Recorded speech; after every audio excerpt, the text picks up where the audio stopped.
What's up, guys? This is Chase, and I'm starting a new series on my channel called NFL Pick'em, where me and my friend Ryan, we go through each week of the NFL games and let you know who should win and why.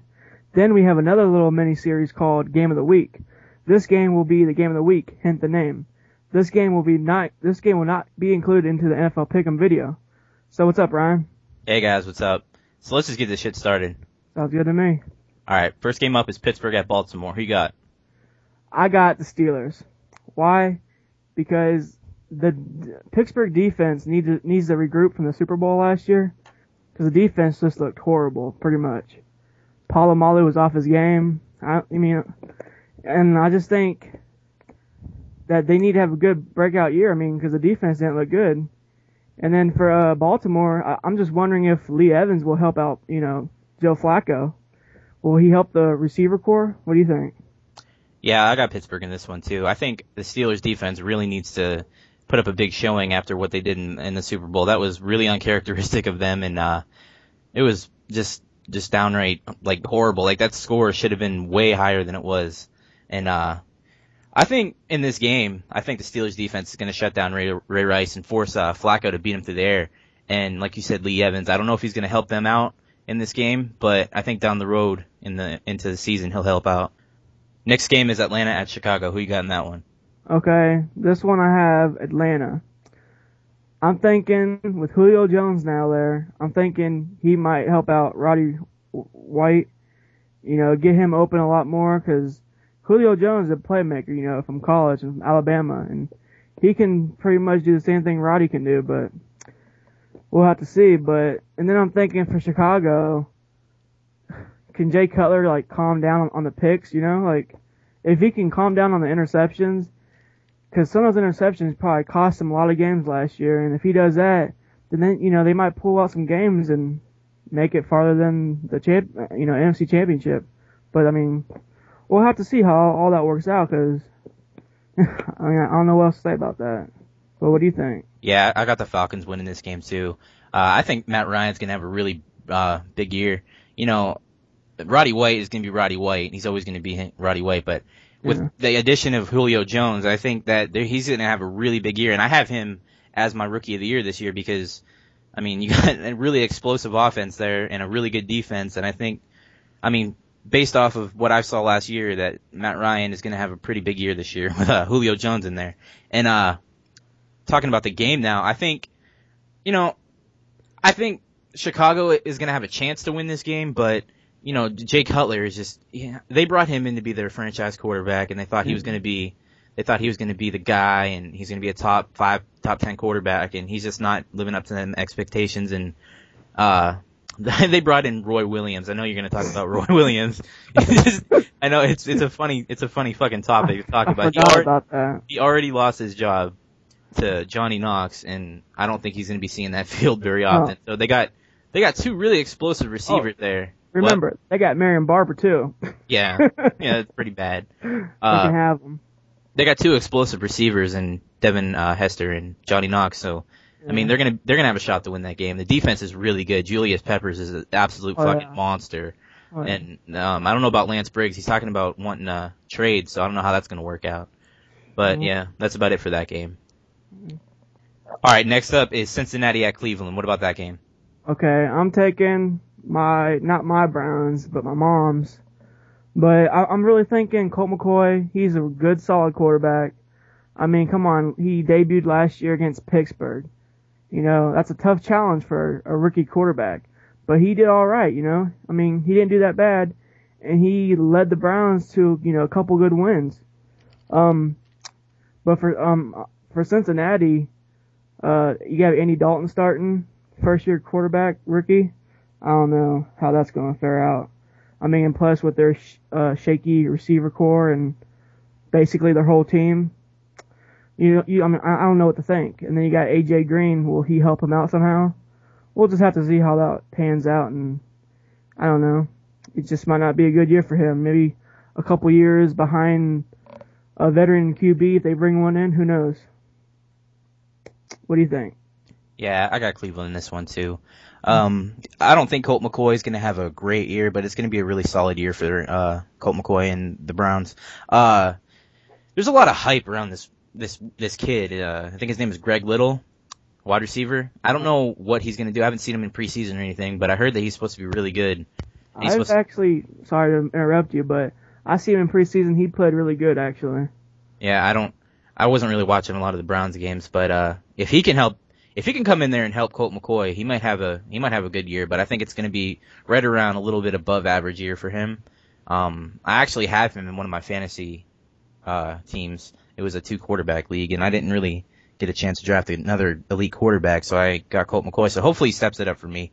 And about the game, I think if Peyton Hillis can keep his great play going against, I think he can have a pretty good game against the Bengals. And about the Bengals, I don't really see them having even close to an average year. I think they're going to struggle a lot with Dalton in there. I'm going to go on the record as saying first top 5 pick in the NFL draft. Yeah, they might be right around there for what's his name, Andrew Luck. But I mean, they have Dalton. I don't know if they do that if they got the first pick. Yeah. I don't know if they do that, but I mean, you'd have to consider it.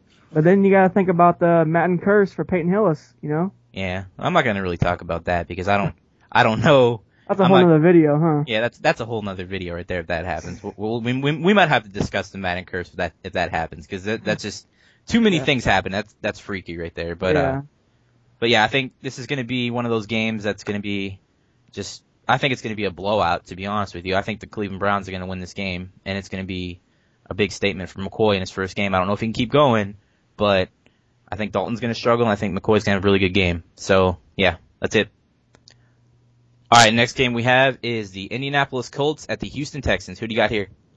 I got the Colts. That's if Peyton Manning plays, because they're saying 5 to 6 weeks. He needs neck surgery again. I don't know. I'm really mad. I took him in my fantasy draft, and now I'm trying to get rid of him real quick before anyone finds out about it. Because now I'm thinking more that he's not going to play, so I don't know. But if he doesn't play, then Houston Texans for sure. But I'm going with the Colts, but I just want to know how long he's going to be out. You got to remember, Arian Foster is not going to play Week 1 for the Houston Texans. Oh, yeah, that's right. He put out x-rays of his... Yep. Okay. But then I'm thinking, can the Texans finally, get over the hump and make the playoffs this year? Because, every year there's always hype for the Texans to make it further than last year.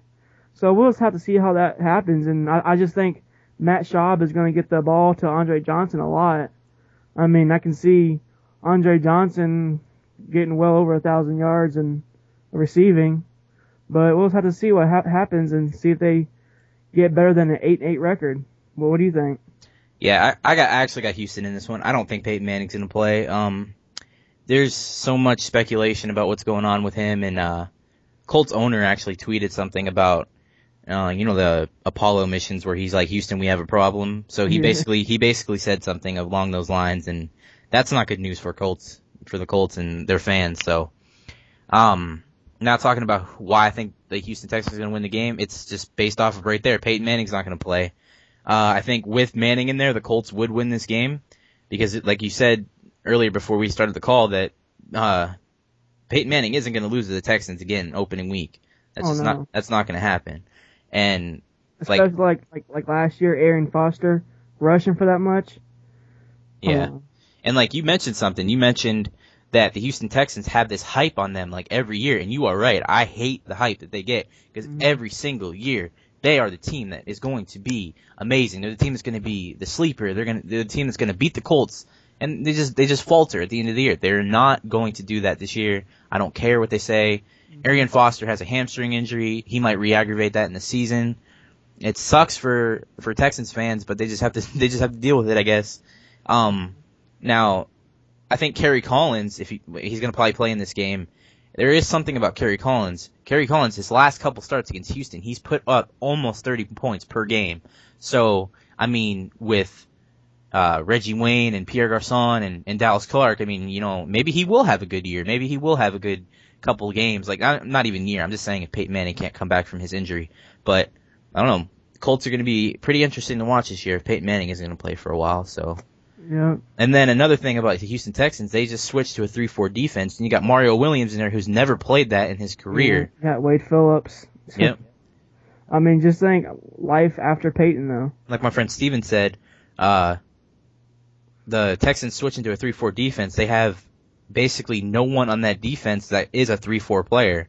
Mm-hmm. Like, it's kind of scary to think of what might happen. So, Yeah. that's what we got in that game. All right, next game is Tennessee at Jacksonville. David Garrard got cut on Tuesday, so we're not going to talk about this game. We already had something in the video about Garrard and stuff, so we're just going to cut that out, and here's our picks. All right, next up we have Buffalo at Kansas City. Who you got in this one? Okay, well, I heard Kansas City quarterback Matt Castle might not be starting, and their backup is Tyler what? Tyler Palko.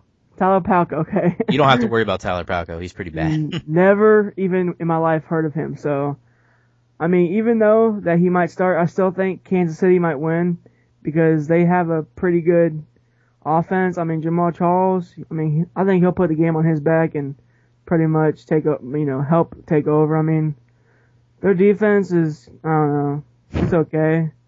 But Buffalo is just even a worse mess because you got Stevie Johnson, is that right? Yeah. Yeah. The receiver. I mean, he had a pretty good year last year. I mean, but you got Ryan Fitzpatrick, but he's an average quarterback. He's not bad, but I still don't think Buffalo has a chance, really, even without Matt Castle. I just think Buffalo is like in a big rebuilding process, and I just don't see Buffalo doing anything really in the next year or two until they draft maybe even a better quarterback. I don't know, but what do you think? Yeah, I got Kansas City in this one. Even though Matt Castle probably is not going to play, I think Tyler Palko can manage the offense, not to the extent of what Matt Castle can do, but I think he can manage the offense with Jamal Charles in there. They might stack the box like teams used to do against Tennessee. I mean, not even used to do, they still do that. And they're forcing Kerry Collins and Vince Young to beat them through the air. I don't know if Palko can do that, but he has some pretty good weapons in Dwayne Bowe and Jamal Charles to throw out in the backfield. So I don't know what's gonna happen in this game, but I think Kansas City is gonna pull it off because I don't think Buffalo can. Kansas City has a pretty good defense. I'm not gonna say they're not amazing on defense, but I think they're good enough to shut down Stevie Johnson. And I'm not 100% sure of who they have as a second receiver.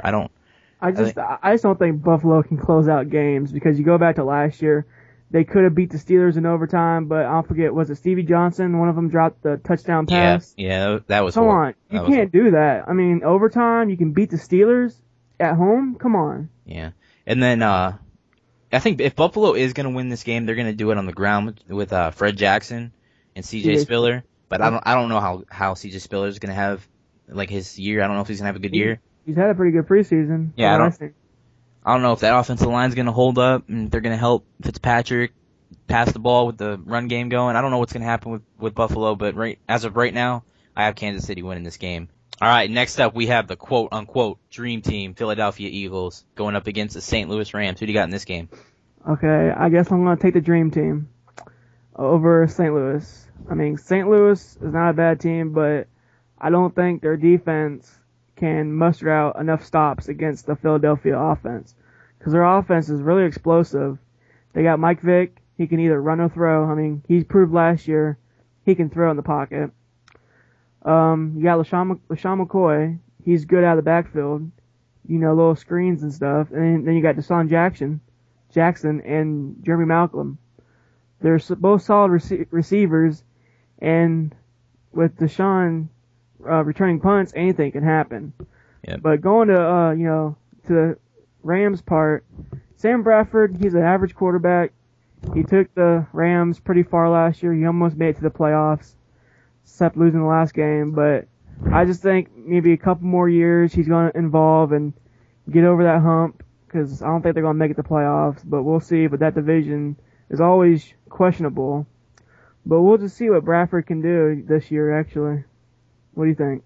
Yeah, I got Philadelphia winning this game, and they're going to win it big. They're going to want to come out week one and just prove to the entire NFL that they're not just talking. They're going to show that they can win. They can win big, and they're not going to talk and not back it up. I'm not going to say that Philadelphia is going to go all the way this year, but I think to start off the season and probably during the middle of the season, they're going to really start showing everybody that they are the team to beat, and they're the team that has a target on their chest, and every week there's going to be a battle. I don't know if the other team is going to be able to compete with them, but they're going to go hard and they're going to do everything they can, just like the Miami Heat. When everyone goes against Miami Heat, they always try hard. They always say that they're going to win. So I think that's what's going to happen. Now, to talk about the game, I think that Michael Vick, Deshaun Jackson, Jeremy Maclin, everybody on that offense, it's too explosive for the Rams to stop. I mean, they do have a good cornerback in Ronald Bartel, and I don't think he can shut down the entire field. So they're going to have a pretty hard time stopping everybody. And then you got Michael Vick running, you got LaShawn McCoy from the backfield running. I mean, it's going to be a really rough game for the Rams, I think. What? Can I say something? I forgot to say something about the Eagles secondary. They acquired Nani Osmawa. I just want to see how they all work back there in the secondary. Yeah. Can they all three be on the field, Rogers, Cromartie, and Asante? How would that work out? Yeah, and then on the defense side of the ball, not just their secondary, they took away Jason Babin from my team, Tennessee Titans, and I think that he's going to be on that defensive line. He's going to be a force on that defensive line. With Trent Cole on the other side, that just deems fucking deadly for other teams right there. And then they got a pretty good rotation of defensive ends coming in there and defensive tackles. I don't know how teams are going to be able to deal with that. There is a weakness to the Philadelphia Eagles, and it is their linebackers. They do not, as of right now, have a good linebacker on that team. They are all average players. Half of them wouldn't even start on another team. So, I mean, if you're going to beat the Philadelphia Eagles, I think it's going to be running the ball because you are not going to pass on them effectively. I do not think a team can pass on them effectively. So we're going to see how it plays out for the Eagles this year. All right, next up on the list is the Detroit Lions against the Tampa Bay Buccaneers. Who do you got in this game? Okay, this is gonna be my sleeper of the week. I'm taking the Lions over the Tampa Bay. The reason being, I think Stafford, I think he's ready. I think he's ready to take on this year, and hopefully he can stay healthy because he's been having that shoulder injury like almost every year since he's been in the NFL. Like 2 years? Yep. So, he has to stay healthy. I think if he can stay healthy through 16 games, I'm saying right now they're gonna make it in a wild card. I'm saying that right now. And then on the other side, Josh Freeman, he's a good solid quarterback. Don't get me wrong, but I mean, I like their offense a lot, but their defense, I mean, it's okay. Can he get them to a playoff berth? I mean, last year they lost against the Lions. And if they beat the Lions last year, they were pretty much in the playoffs. But see, I mean, last year Lions proved they can beat the Buccaneers. So, yep. We have to see what might happen. So, what do you think? Yeah, I actually got Tampa Bay in this game. I'm not going to take the sleeper pick like you because I think Josh Freeman and Mike Williams and what's his name, Kellen Winslow. I think they have a really big game against the Detroit Lions. I don't really like Detroit's secondary. They got some pretty good defensive players. I'm not gonna lie. They got Dominican Sue. They got Kyle Vandenbosch on the D line, and they took away. Like I said, every team seems like they're taking away my players. They got Steven Tolik on there, and he's a pretty good force to stop the run. They acquired Eric Wright from the Browns. Yeah, I forgot about that actually. He's kind of solid. Yeah, he's all right. He gets beat sometimes. Yeah, but I think Mike Williams is gonna have a pretty good game week 1, and Josh Freeman, I got him on one of my fantasy teams. Like I said about Colt McCoy, I think Freeman might have a really good year this year. Mike Williams really busted out last year, and I think he's going to continue that trend coming into this year. And don't forget about LeGarrette Blount in the backfield. I think he's going to have a really good game against the Lions. I mean, he might not because Sue is such a force there, but I think once Freeman starts passing the ball, it's going to really loosen up that defense, and they're going to have a hard time stopping Tampa Bay. So I got to Tampa Bay in this game. Okay. And to talk about the Lions real quick, like you said, Matt Stafford's been having that injury, and I don't know how he can hold up during the season. I'm not really sure who they have as backup right now. I don't know if it's still Sean Hill. I believe it is. If it's Sean Hill, then they have a chance to. I don't know if they're going to make the playoffs. It's going to take Matt Stafford healthy all year to make the playoffs, and Calvin Johnson is going to be Calvin Johnson. And there's no doubt about that. To make the playoffs for the Lions, they're going to have a really solid defensive stand every game, and they're going to have like elite play from Matt Stafford, I think, because they're in a division that's not going to they're not going to win their division. They're going to, if they make the playoffs, it's going to be in the wild card. So, but let me ask you one thing: playoffs or not for Tampa? actually, yeah, I think Tampa Bay has a really good shot at winning their division this year. I think Tampa Bay has a really good team this year. Josh Freeman, it's all going to be on his shoulders if he's going to take that next step to be an elite quarterback or if he's going to stay right on the bubble of being an above average quarterback. I don't know. Yep. I think Tampa Bay has a really good shot though to win that division. Well,